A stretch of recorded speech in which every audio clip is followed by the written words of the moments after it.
परब्रह्मणे नमः। पुरुषोत्तम मास महात्म्य अध्याय 9। श्री नारायण ने कहा, हे लक्ष्मी, पुरुषोत्तम के योग वाली, दिव्य और पापों का नाश करने वाली पुरुषोत्तम मास की कथा सुनो। पुरुषोत्तम से वासुदेव प्रकट हुए, वासुदेव से भूमा पुरुष हुए, भूमा पुरुष से विराट पुरुष हुए और विराट के मुख से अग्नि उत्पन्न हुए। अग्नि का पुत्र सुवर्ण हुआ। सृष्टि के आरंभ में अत्यंत उष्ण होने के कारण, दाह उत्पन्न करने के कारण और भस्म कर देने की प्रकृति के कारण अग्नि का कोई सत्कार नहीं करता था। यहाँ तक कि उत्सवों और भोजनों में भी सभी उन्हें दूर ही रखते थे। कुछ स्थानों पर तो अग्नि को प्रताड़ित भी होना पड़ा। अतः अपनी ज्वाला जैसी उष्ण गुण वाली जिह्वाओं को छिपाकर, ताकि उन्हें कोई पहचान न सके, वे लोकालोक पर्वत पर चले गए। भूख से व्याकुल अग्निदेव लोकालोक पर्वत के शिखर का भक्षण कर गए। अग्नि के उदर में जो कुछ भी पचा वह उनके पुत्र रूप में परिवर्तित हो गया, अर्थात वह संपूर्ण भूमि सुवर्णमयी हो गई। इस प्रकार वे अग्निदेव लोकालोक पर्वत की प्रदक्षिणा करते जाते और जहाँ भी उन्हें भूख लगती वे पर्वत के शिखर का भक्षण कर लेते। इस तरह उनके द्वारा भक्षण किए गए शिखरों के कारण लोकालोक पर्वत की समस्त भूमि सुवर्णमयी हो गई। तत्पश्चात वह अग्नि ब्रह्मांड के समान लोकालोक पर्वत के विशाल शिखर का भक्षण कर उसके मध्य भाग में चले गए और वहां थोड़ी देर विश्राम किया। अग्नि से तपने के कारण वह महाशिखर स्वर्ण का हो गया, जिससे यह ख्याति हुई कि मेरु पर्वत स्वर्ण का है। जड़ और सुगंधहीन होने के कारण उस स्वर्ण का भी कहीं कोई सम्मान नहीं था। सभी देहधारी कल्पवृक्ष से अपनी इच्छित वस्तुएं प्राप्त कर अपना जीवन निर्वाह करते थे। इसलिए किसी को भी यह बोध नहीं था कि अग्नि क्या है, स्वर्ण क्या है, अग्नि का कार्य क्या है या स्वर्ण का कार्य क्या है। अग्नि और स्वर्ण ने विचार किया कि प्रयोजन के बिना कभी किसी का मूल्य नहीं होता। मयूर द्वारा त्यागे गए पंख को भी जब कृष्ण ने अपने मुकुट में धारण किया तब वह पूजनीय और मूल्यवान बना। साथ ही यदि कोई महापुरुष किसी वस्तु को धारण कर ले तो भी उसका मूल्य बढ़ जाता है। कृष्ण ने कौस्तुभ नामक पत्थर को अपने वक्षस्थल पर धारण किया, इसलिए वह मूल्यवान हो गया। उन्होंने सोचा, मैं और मेरा पुत्र बिना किसी प्रयोजन या किसी महापुरुष के सानिध्य के मूल्यवान नहीं बन पाएंगे। विद्या, राज्य, सत्ता, सिद्धि, ऐश्वर्य, धनवानता, कीर्ति या भक्ति यदि जीवन में हो तभी वह जीवन श्रेष्ठ है, अन्यथा मृत्यु ही वरणीय है। इसलिए आज हम मृत्यु का वरण करेंगे। ऐसा सोचकर वे मृत्यु को प्राप्त करने के लिए मेरु शिखर पर चढ़ गए। इतने में सत्यलोक में पुरुषोत्तम नारायण की यह महाघोषणा सुनाई दी कि अधिक मास में कोई भी मनुष्य शोक न करे। जो मनुष्य नारायण का स्मरण कर पुरुषोत्तम मास के शुक्ल पक्ष की नवमी के दिन व्रत पूजन करेंगे वे अभीष्ट फल प्राप्त करेंगे। फलाहार, दुग्धपान, एक समय भोजन या नक्त अर्थात सूर्यास्त के बाद भोजन करके व्रत रखकर जो श्री कृष्ण का एक या दो समय पूजन करेंगे और उनकी शरण में आएंगे वे चाहे मान सम्मान रहित हो, दरिद्र हो, महत्वहीन हो या निष्प्रयोजन हो, वे सभी उत्तम पद को प्राप्त करेंगे। मैं दुंदुभे पुरुषोत्तम नारायण का यह संदेश देता हूँ कि दुखी, क्लेशयुक्त, तिरस्कृत, आश्रयहीन, अल्प मूल्यवान, जड़ या उग्र स्वभाव वाला जो कोई भी मेरी शरण में आकर अधिक मास में व्रत करेगा वह सभी दुखों से पार जाएगा और मैं सदा उसकी रक्षा करूंगा। इस मास में मेरा पूजन करने वाले सभी के लिए पूजनीय बन जाएंगे। जिसका कोई सहारा न हो वह यदि पुरुषोत्तम मास और मुझ पर भरोसा रखेगा तो मैं उसे संभालूंगा, ऐसा मैं पुरुषोत्तम नारायण कहता हूँ। इस मास में भक्तिपूर्वक मेरा पूजन करे, दूध से बनी हुई खीर का मुझे भोग लगाए और अपनी इच्छित वस्तु की प्रार्थना कर उसे मुझसे प्राप्त करे। मात्र अनुग्रह अर्थात कृपा के कारण इस मास में किए गए थोड़े से कर्म का भी मैं बहुत बड़ा फल दूंगा। जो लोग पुरुषोत्तम मास में व्रत या पूजा नहीं करेंगे उन्हें इससे बड़ी हानि और घाटा कभी नहीं होगा। इसलिए आइए और अधिक मास की शुक्ल नवमी का व्रत पूजन कर वरदान प्राप्त कीजिए।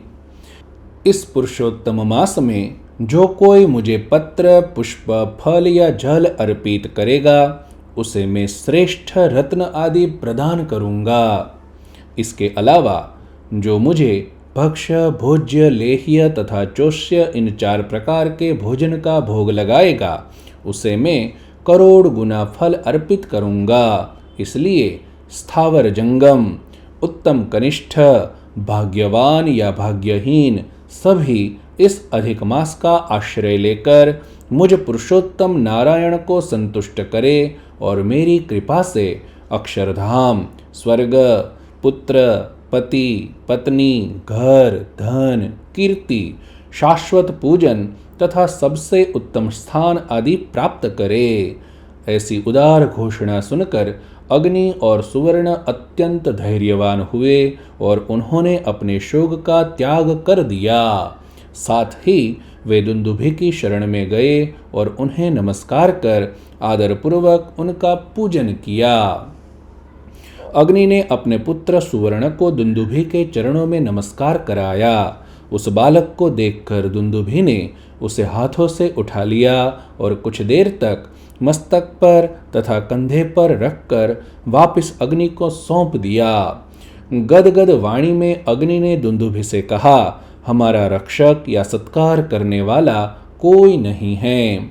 यदि आपके वचनों के अनुसार हम आज नक्त व्रत करें और श्रीहरि का पूजन करें तो क्या श्रीहरि हमारे रक्षक बनेंगे? ऐसा कहते हुए अग्नि की आंखों से आंसू पृथ्वी पर गिरे। वे आंसू की बूंदें चांदी बनी। ऐसे भग्न हृदय वाले अग्नि को देखकर दुंदुभि ने उन्हें आश्वासन दिया कि आज पुरुषोत्तम मास के शुक्ल पक्ष की नवमी को नक्त अर्थात सूर्यास्त के बाद भोजन रूपी व्रत करके कृष्ण नारायण की पूजा करो। उसमें नारायण की स्वर्ण प्रतिमा बनाकर पंचामृत से स्नान करवाकर वस्त्र, आभूषण, अक्षत, चंदन, नैवेद्य, तांबूल, फल, धूप, दीप, आरती, प्रदक्षिणा और स्तुति आदि से पुरुषोत्तम श्री कृष्ण को प्रसन्न कर प्रार्थना करो कि हे प्रभु, हम असत्कृत, निराधार, आश्रयहीन और अनादृत अर्थात बिना आदर के तथा दाहक है, हमारा उद्धार करने वाले बनिए। हम जड़, गंधहीन, निर्गुण और तुच्छ है, हमारा कल्याण कीजिए। हे कृपा सिंधु, हे प्रभु, हमें गणना योग्य अर्थात महत्वपूर्ण बनाइए। इस प्रकार स्तुति कर फल, अर्घ्य और पुष्पांजलि अर्पित कर श्रीहरि को विसर्जित करें। साथ ही मध्याह्न और सायंकाल में भी इसी प्रकार पूजा करें। इससे नारायण आप पर प्रसन्न होकर आपका उद्धार करेंगे। महादुंदुभि के वचन सुनकर अग्नि और सुवर्ण ने नक्त भोजन व्रत रखा और लक्ष्मी नारायण की स्वर्ण मूर्ति बनाकर विधिपूर्वक पूजन किया। रात्रि में पूजा कर जब वे प्रार्थना कर रहे थे तभी भगवान लक्ष्मी नारायण उनके सम्मुख प्रकट हुए। मंद मंद मुस्कुराते हुए पुरुषोत्तम नारायण को देखकर अग्नि और सुवर्ण ने प्रार्थना की, हमारा उद्धार कीजिए। उष्ण और दाहक स्वभाव वाले मेरा कहीं कोई स्थान नहीं है। मुझे भोजन दीजिए तथा मेरे मूर्ख पुत्र सुवर्ण को यश प्रदान कीजिए और सदैव अपनी सेवा दीजिए। उनकी प्रार्थना सुनकर नारायण ने कहा, हे अग्नि, आप शोक का त्याग करें। मैं आपके व्रत से संतुष्ट हूँ। आप मेरे मुख से प्रकट हुए हैं, इसलिए सदैव मेरा मुख बने रहे। हे पुत्र, मैं आपको वरदान देता हूँ कि यज्ञ आदि में कुंड के मध्य आप में ही देवों का भोजन आहुति रूप में स्थापित होगा। अग्निहोत्र का हवन भी आप में ही होगा। आपके माध्यम से ही मैं भोजन ग्रहण करूंगा। यज्ञ की अग्नि के बिना मुझे जो कुछ भी भोजनादि अर्पित किया जाएगा वह मैं आपके प्रति अनुग्रह के कारण कदापि ग्रहण नहीं करूंगा। आज से मैं अग्निमुख भगवान के रूप में प्रसिद्ध होऊंगा, इसलिए मेरे लिए जो भी भोजन होगा सब आप में ही अर्पित किया जाएगा। वह सब मैं आपके मुख से ही भक्षण करूंगा। शमी वृक्ष में आपका अदृश्य रूप से विशेष वास होगा। इसके अतिरिक्त हीरा आदि में भी सर्वत्र आपका आश्रय होगा। जिस प्रकार वस्तु का दहन न हो उसी प्रकार सर्वत्र आपका वास हो। कल्प वृक्ष का लय होने पर उस समय रसोई आदि में भोजन पकाने के लिए घर घर में आपका ही प्रज्वलन होगा। चिंतामणि आदि का नाश होने पर दीपक के रूप में आपका सम्मान घर घर में सर्वथा होगा।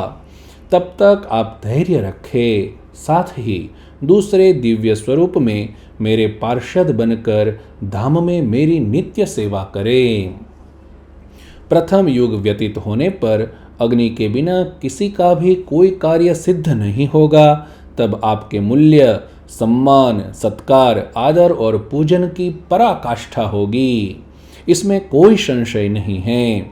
आपके इस पुत्र सुवर्ण को भी आज से मैं मस्तक पर धारण करता हूँ। मेरे मुकुट, कुंडल और आभूषण सुवर्ण के होंगे, इसलिए वह सर्वत्र सत्कार पाएगा।